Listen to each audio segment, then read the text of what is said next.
নমস্কার বন্ধুরা, আপনাদের স্বাগত জানাই। আপনারা কেমন আছেন? ভালো থাকবেন, সাবধানে থাকবেন। তো আজকে আপনাদের সামনে একটা নতুন ভিডিও শেয়ার করছি। হয়তো আপনারা এই ভিডিওটা কেউ দেখেছেন, কেউ দেখেননি। তো আপনাদের সামনে আমি আজকে বোত্তা শাকের রেসিপি বানিয়ে দেখাবো। তো বোত্তা শাকটা আমি কেমন করে বানাচ্ছি আপনারা প্রথম থেকে শেষ পর্যন্ত দেখবেন। তো বন্ধুরা দেখুন, এই যে আমি বোত্তা শাকগুলো তুলে নিয়েছি ক্ষেত থেকে, তুলে ভালো করে জল দিয়ে ধুয়ে নিয়েছি। এখন বোত্তা শাকগুলো আমি একটু অল্প ভাপ দিয়ে নেব, তারপরে আপনাদের রেসিপিটা বানিয়ে দেখাবো। তো বন্ধুরা আমি উনুনে আঁচ ধরিয়ে কড়াইয়ে বসিয়ে দিয়েছি। এখন আমি বোত্তা শাকগুলো একটু ভাপ দিয়ে নেব। তো আমি বোত্তা শাকে জল দেবো না, এমনিতেই জল উঠবে এটার মধ্যে।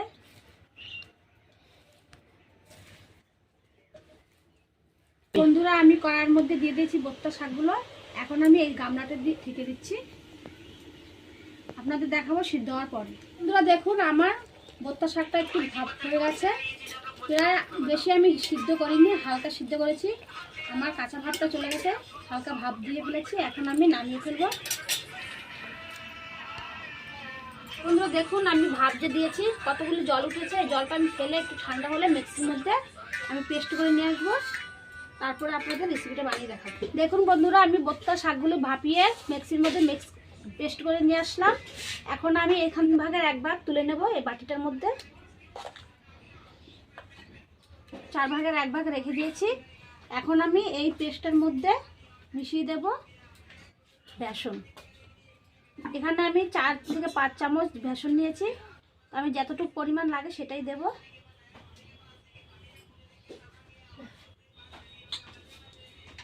আর দিয়ে দেবো অল্প একটু হলুদ গুঁড়ো,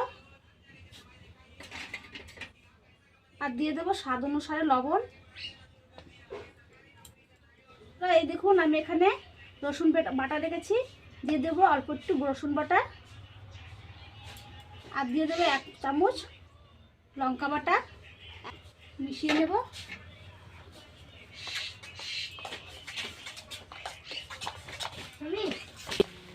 তো বন্ধুরা দেখুন, এখানে আমার বেসনটা হয়নি, তো আমি পুরোটাই বেসন নিয়ে নিচ্ছি।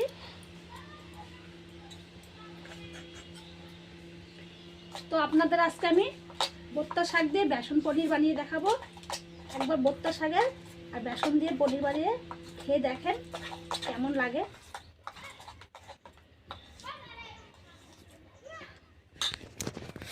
তো বন্ধুরা দেখুন, আমি ভালো করে মিশিয়ে নিয়েছি বেসনটা। তো এখন আমি এই থালার মধ্যে একটু তেল মেখে নিয়েছি। এখন এই থালার মধ্যে আমি ঢেলে দেবো।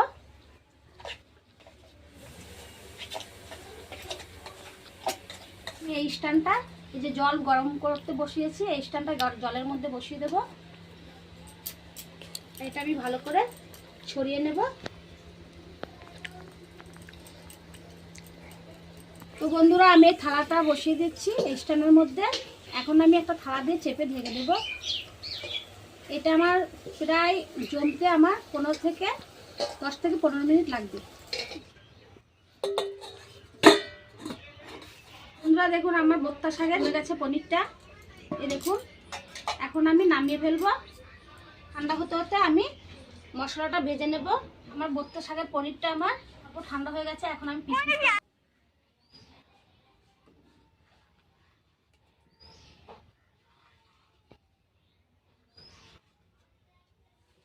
তো বন্ধুরা আমি শাক পনিরটা বানানোর জন্য আমি দিয়ে দেব তেল। আমার তেল গরম হয়ে গেছে, আমি দিয়ে দেব তেজপাতা,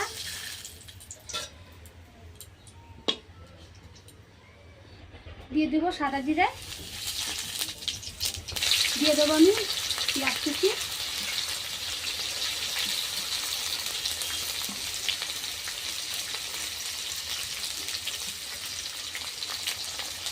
আর দিয়ে দেবো আমি আদা বাটা, আর দিয়ে দেবো কাঁচা লঙ্কা কুচি,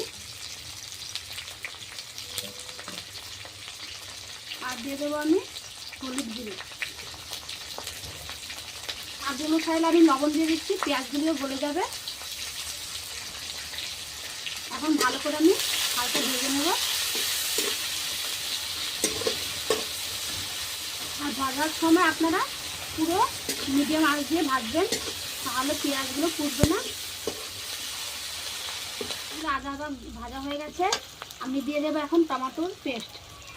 আর দিয়ে দেবো আমি রসুন বাটা, লঙ্কা বাটা, আমি বাটা লঙ্কা দিয়ে করছি, তো রেসিপিটা আপনারা শুকনো গুঁড়ো লঙ্কা দিয়ে করতে পারেন। এখন আমি ভালো করে মিশিয়ে নেব আর দিয়ে দেবো সামান্য পরিমাণ জল।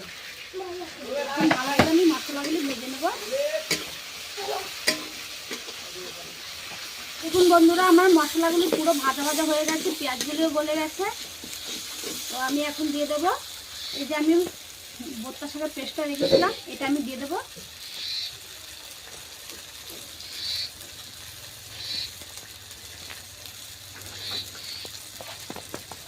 এখন আমি ভালো করে এটা মশলার সাথে মিশিয়ে নেব। মশলাটা ভাজা ভাজা হয়ে গেছে, এর জন্য আমি এখন দিয়ে দিচ্ছি জিরে ধনের গুঁড়ো। একসাথে আমি বাড়িতে গুঁড়ো করে রেখেছিলাম।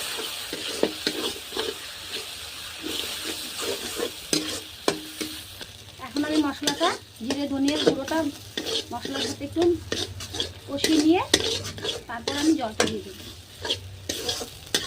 তো দেখুন বন্ধুরা, আমার মশলাটা ভাজা ভাজা হয়ে গেছে, এখন আমি জল দিয়ে দেবো।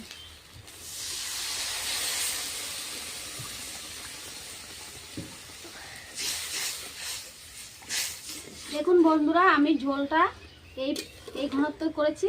এই দেখুন এরকম ঝোল দিয়েছি, আর আমি বেশি দেবো না। ঝোলটা ফুটলেই আমি বানিয়ে রাখা বেসন আর ভর্তা শাকের যে পনিরটা বানিয়ে রেখেছি সেটা আমি দিয়ে দেবো। দেখুন বন্ধুরা, আমি যে পনিরগুলি বানিয়েছিলাম এখন ঠান্ডা হয়েছে। এই দেখুন কি সুন্দর হয়ে আমি উঠিয়ে ফেলেছি। এই দেখুন আমি এখন একটা একটা করে উঠিয়ে নেব।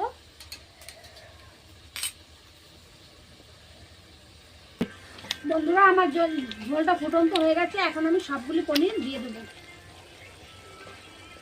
আমি পনিরগুলো দিয়ে বেশি জাল দেবো না, 5 মিনিট জাল দেবো, তারপর আমি নামিয়ে ফেলবো। দেখুন বন্ধুরা, আমি পনিরগুলো দিয়েছি, এখন আমি একটু লেড়ে দিচ্ছি। তো দেখুন বন্ধুরা, আমি রেসিপিটা হয়ে গেছে, একদম মাখা মাখা ঝোল রেখেছি আমি। এখন আমি নামিয়ে ফেলবো। বন্ধুরা, আমি এখন নামিয়ে ফেলছি, আমার হয়ে গেছে রেসিপিটা। বন্ধুরা, আমার ভর্তা শাকের পনির রেসিপিটা কেমন লেগেছে আপনাদের? যদি আমার রেসিপিটা ভালো লেগে থাকে অবশ্যই আপনারা সাবস্ক্রাইব করবেন, লাইক কমেন্ট শেয়ার করবেন। আপনাদের দেখাচ্ছি একটু কেমন হয়েছে ভর্তা শাকের পনির রেসিপিটা। এই দেখুন বন্ধুরা, কত সুন্দর মাখা মাখা পনির রেসিপিটা হয়েছে। আপনারা বাড়িতে অবশ্যই একবার বানিয়ে খাবেন, খেয়ে আমাকে কমেন্ট করে জানাবেন।